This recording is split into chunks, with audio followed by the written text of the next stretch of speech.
Greetings, class, and welcome to Horror 101 and Professor Macabro's Halloween Marathon.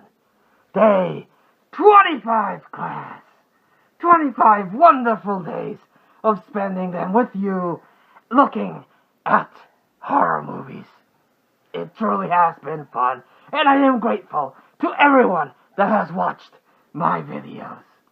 I hope I am no longer limited to just Halloween, and I can do this a bit more often.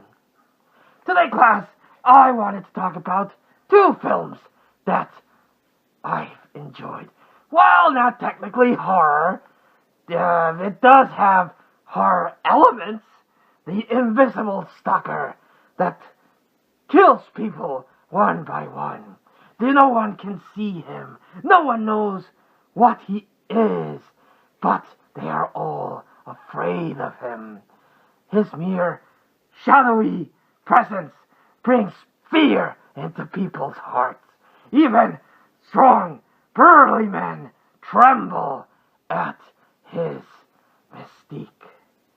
For he is the ultimate hunter. This movie, of course, is considered by many more. Let me just adjust this thing here. There we go. Considered by a lot more people as a sci-fi movie, or even as an action movie. But like I said, it does have elements of a slasher film. What movie am I talking about? Well, that would be Predator! I already talked about Aliens. Seems fitting that I talk about Predator with Arnold Schwarzenegger. Get to the chopper! Get to the chopper! Classic scene. Yes, Predator. It's about a group of military people that go deep into the jungle to fulfill a mission. They are surrounded by the enemy, but this is an elite task force that is sent to the jungle. Only the best of the best, with the titular Arnold Schwarzenegger. Also has Apollo Creed and Jesse the Body Ventura. So, an all-star action cast for the time that this released. Now, of course, the titular monster is the Predator, a landmark monster when it came out, on a par to Aliens. For this was himself an alien that came to Earth to hunt for the most dangerous game of all, man. You don't see the Predator as well you should for most of the movie. You only see leaves moving in the distance, and if you look closely, you see a shadowy figure, because the Predator, being an expert hunter, although hunter might consider it cheating, but an expert hunter has camouflage. He can turn invisible so that his prey cannot see him. At first, it's very suspenseful because you don't know where he is. You only see glimpses of the Predator until he is finally revealed in all his bizarre but also awesome goodness. There is one scene with one of the characters that knows he's being stalked. He can feel his presence. And it's like, not to this. I'm not gonna go out like that. I'm gonna go man to man. You go get to the chopper. I will fight. And he gets a knife and he cuts himself. Of course he gets destroyed by the Predator. In the end, the only person strong enough to fight him is Schwarzenegger. Once again, get to the chopper. Yes, he did that here. So, of course, Schwarzenegger devises and observes his enemy. He is able to determine that somehow he doesn't look through his eyes, but through a form of thermal vision. He is able to track people by the heat, and by covering himself with mud, the Predator cannot see him. He also devises traps.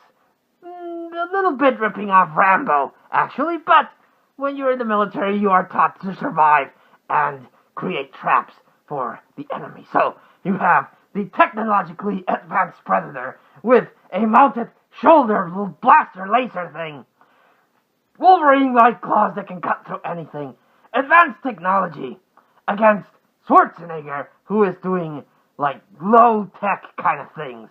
So it's a battle of wits, a battle of survival.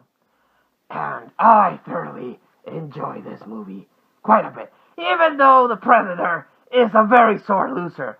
Once he gets defeated, he flips out his little iPod thing and is like, beep boop, beep boop, beep boop, beep. Ah, ha, ha. Yeah, might have beat me, but you'll, just you wait until this baby goes off.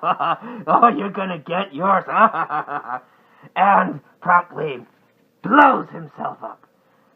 Yeah, very, very cool scene of Schwarzenegger seeing the countdown, and then it's like, feet, don't fail me now, and bolts as fast as he can.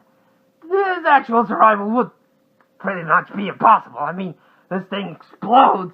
Even if he survives the explosion, the radiation levels probably would have killed him with cancer. But one does not look at these kind of movies to think. You sit yourself down in front of the TV and just enjoy the ride. And what a ride Predator is. It does have good amount of violence, blood, and gore. A very memorable scene to me is after the Predator hunts someone, he is skinning him and rips up, like something from Mortal Kombat, rips out the spine, skull and all, and then has it as a trophy. Ah! Such a wonderful scene. I thoroughly enjoy it. So, after the success of Predator, the studios were working on a sequel. Now, they couldn't get Arnold Schwarzenegger, but they did get the next best thing. I guess. Danny Glover in Predator 2. Now, I remember when the announcement was made that Danny Glover was going to be in Predator 2 as the replacement for Schwarzenegger, people were like, the old guy from Lethal Weapon? The guy that always says, I'm getting too old for this shit. That guy's gonna get destroyed by the Predator.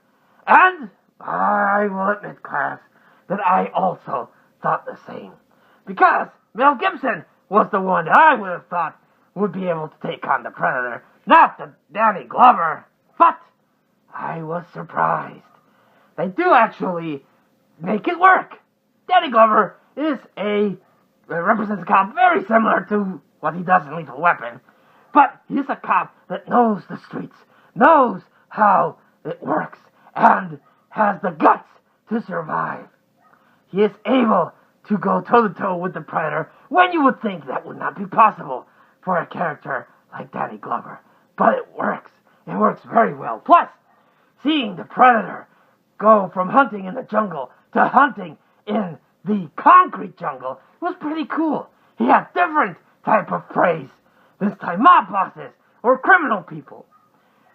This actually might have been the inspiration for a very cool comic book called Batman vs. Predator, which is very similar to this. I just replaced Danny Glover with Batman. It's as amazing as that sounds. But back to this. So, Danny Glover gives the Predator a run for his money. And here we are introduced to the spaceship of the Predator. You get a little bit more glimpses of the culture and the trophies that the Predator collects. And one of these caused a lot of speculation. For you see, in the Predator ship, there was a skull of a xenomorph from Alien. And that, much like when Freddy Krueger pulled down Jason's mask, led for a lot of speculation and gave birth to a couple of comic books that would cross over Alien vs. Predator. We would not get a proper Alien vs. Predator movie for many, many years after this. And the results of that, well, we'll talk about that in a different time. But this was pretty good. The Predator, once again, is an amazing villain. You do see him a little bit more than the first one, but he still goes camouflage, and he still throws his high-tech weapons. It's a very good movie. and I would recommend you watch it. Of course, you have to watch this one first, and then this one. I have heard from a lot of people that they did not enjoy this one, but I do not see why. While it is true that compared to Schwarzenegger, Danny Glover is not as imposing, his street marks is what was able to help him survive, and that comes across very well. Also, the Predator in this one doesn't seem as efficient. If you dare think about it, he has to deal with a lot more than the previous Predator did in the jungle. So personally, I enjoyed this quite a bit. I will admit, I'm a bigger fan of the first one, but this one is an amazing follow-up to the Predator movie. I would recommend you watch it and ignore all those people that say it's not a good sequel. It is very enjoyable. So, Predator, starring Arnold Schwarzenegger, gets a score of A+. It is a classic movie. Predator 2 gets a score of B+. Very, very fun movie. I thoroughly enjoyed it. And again, the tease of the alien skull in the Predator ship was pretty cool. And at the end, you also get to see more Predators, especially the High Master Predator that looks pretty badass. It also made an appearance in Batman vs. Predator. Well, class, done with another day of Professor Macabro's Halloween Marathon.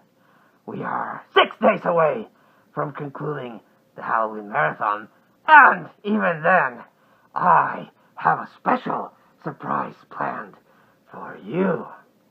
So, class, until I see you tomorrow, this was Professor Macabro, accompanied by the lovely Zombie Huesitos, wishing you all a good evening.